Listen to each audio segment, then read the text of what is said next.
What? Is this ugly girl still living at her parents' home?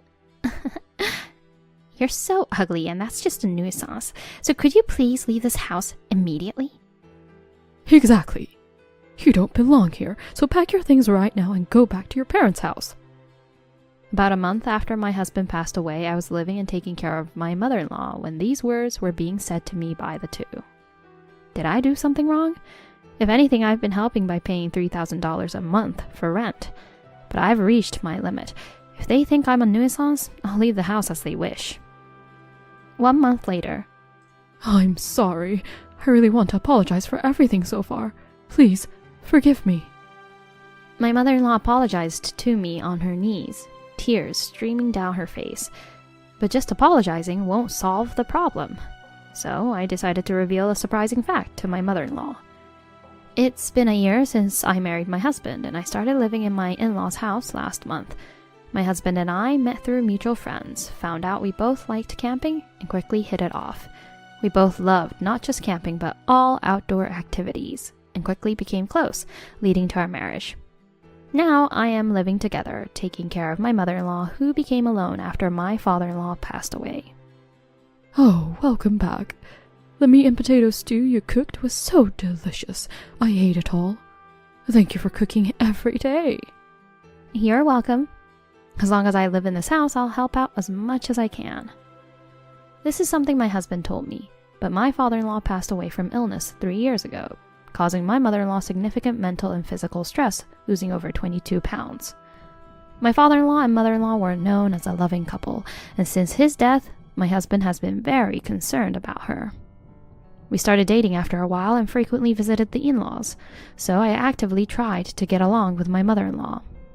She is a truly kind person, financially stable due to the inheritance left by my father-in-law, and there was no conflict between us when mothers-in-law and daughters-in-law tend to have conflicts. A real parent-child bond was quickly formed between us, and gradually her smile returned. My husband and I both worked, and we had a decent income.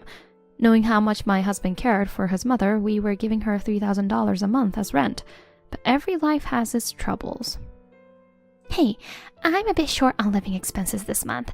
Can you help me out with some money? What? Did you spend it on something again? My kid wants to learn piano, but the class fee was more expensive than I thought. After paying it, our living expenses got tight. So please help me. I'm begging you. I heard a similar story last month. If you're spending on your child, have you thought about ways to save on your living expenses? Huh? Why are you butting in like that? This has nothing to do with you, you know. As I joined the conversation and said that, my sister-in-law frowned unhappily. I didn't expect her to say that, but then my husband, who had been quietly listening, spoke up. You're an adult now. Stop relying on your parents and figure things out for yourself. When my husband said this sternly, my sister-in-law looked displeased, but she started to avoid the topic of money. Although my sister-in-law did not live with us, it seemed she had become more demanding for money ever since our father-in-law passed away. My father-in-law was quite frugal, but my mother-in-law was more lenient with money. My husband, like his siblings, was always kindly treated, and his requests for money were often granted.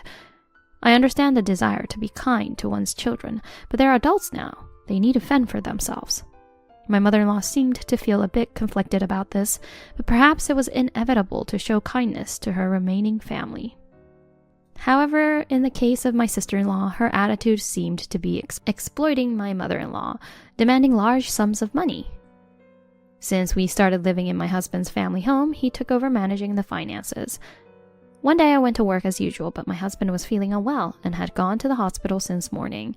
I initially thought it was just a cold, but during lunch, I received a call from my husband. It wasn't just a cold. They found cancer during the tests. It seems to be quite advanced, and they told me I have about a year left to live. His shocking words left me speechless. I panicked and my thoughts froze. After standing still for a while, reality hit me hard, and I rushed to the hospital where my husband was. At that time, my husband still had enough strength to converse normally, but as the treatment continued, his strength weakened, and after 6 months, he could hardly talk. 7 months later... Can you listen to me for a moment? My husband, struggling to breathe, tried his best to convey something important to me. The content of his words was surprising and left me in shock. After hearing something I never expected, I spent several days absorbed in those thoughts, but a week later, my husband passed away. I can't believe it. Why? I couldn't grasp what was really happening. However, after his passing, I was busy with a funeral wake and settling his estate. Days passed, and just when I thought I could finally start to come to terms with my husband's death, an unexpected incident occurred. I have something to talk about. Is now a good time? Of course. What would you like to talk about? How much did you inherit from my brother? Actually, I heard that a spot opened up in a very popular nursing home that's hard to get into. Why don't we consider admitting Mom there? My brother is no longer here, and taking care of that old lady must be a hassle for you, right? Seeing my sister-in-law smirk about this topic made my heart clench. To bring up such a topic right after my husband's death. But looking into her eyes, I could tell she was serious. This house is too big for just that old woman. Don't you think it's a waste? If my family and I live here, you can live alone without any worries. I think it's the best choice for everyone. While my sister-in-law didn't say it explicitly, her remarks gave the impression that she had been eagerly awaiting my husband's death. It's no joke.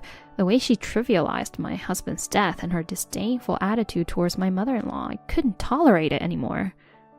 I appreciate your suggestion, but I have no intention of doing such a thing. I plan to continue living with my mother-in-law, taking my husband's place. When I firmly declined, my sister-in-law left the house in a bad mood.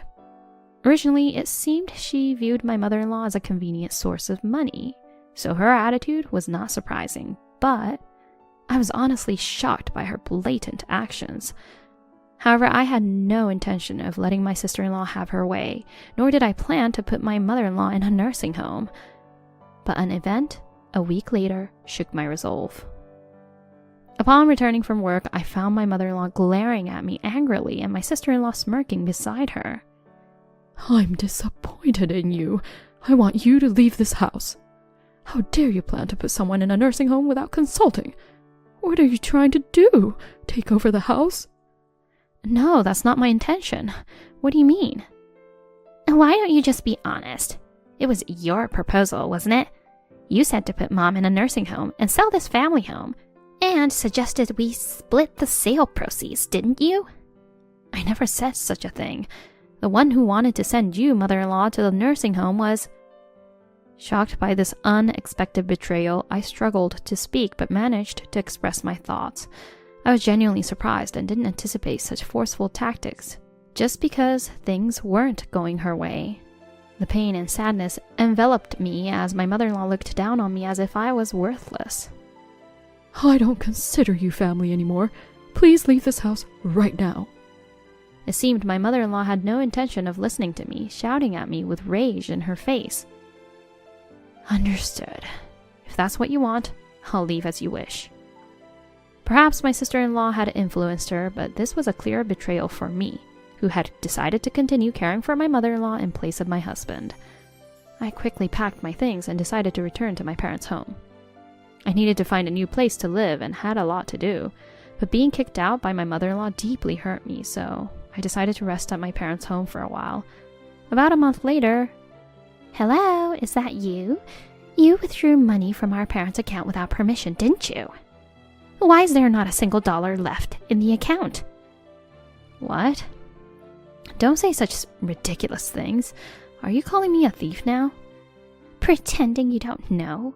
If you keep doing this, I'll get the police involved. Come to our parents' house right now.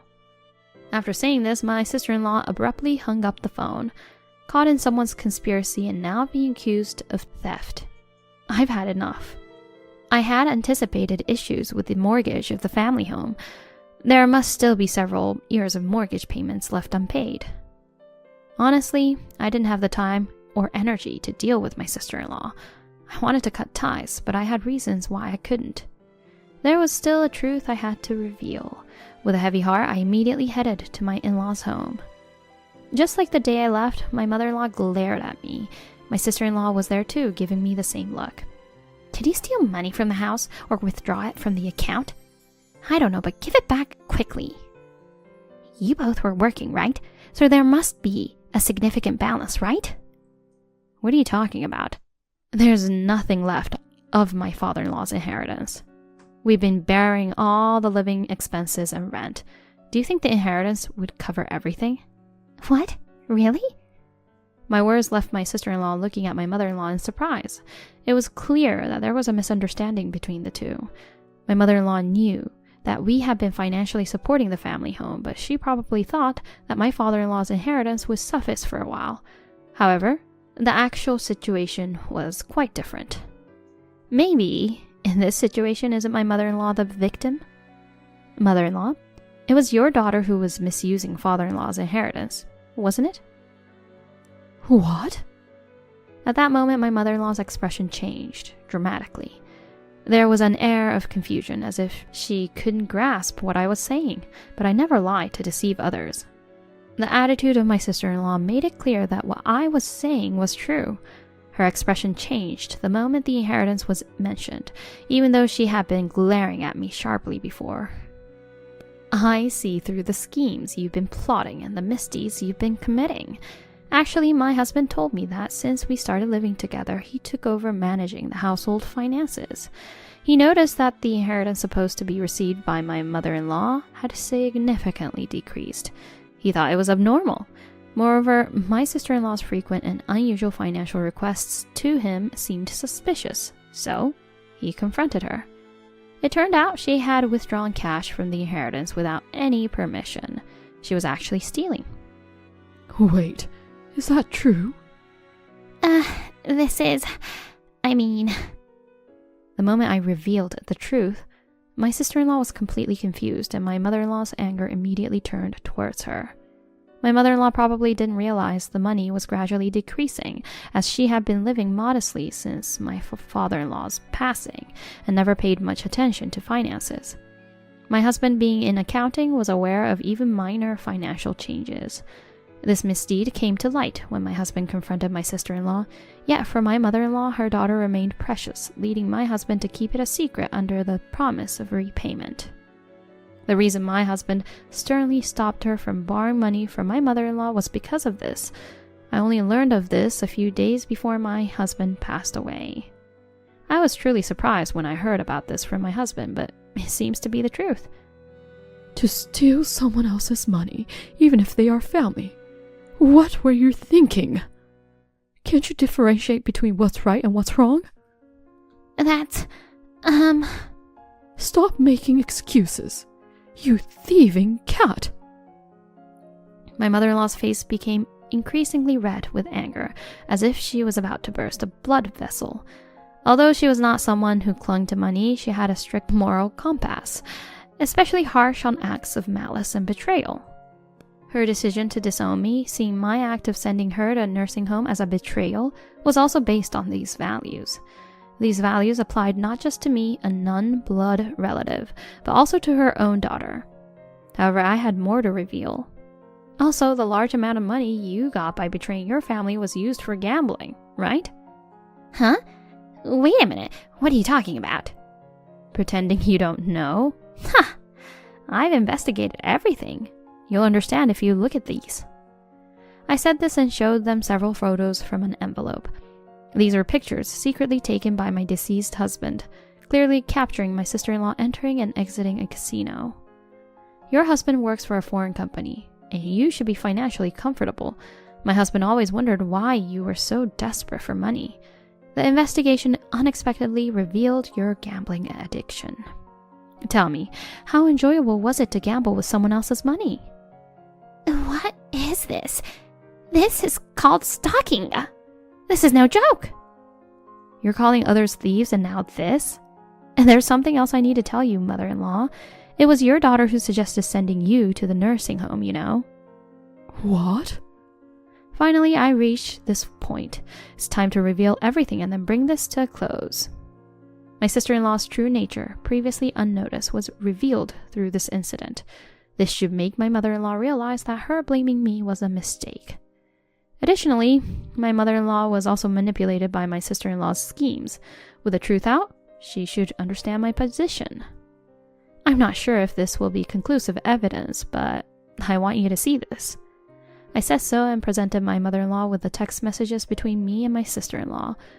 The history showed my sister-in-law sending me numerous links and nursing homes, serving as evidence of her scheming. Were you really planning to abandon your own mother? That's not it. It's all a misunderstanding. Please, just listen to my side of the story. It seems you planned to kick my mother-in-law out and live here with your family, right? This house isn't that old. Still perfectly livable.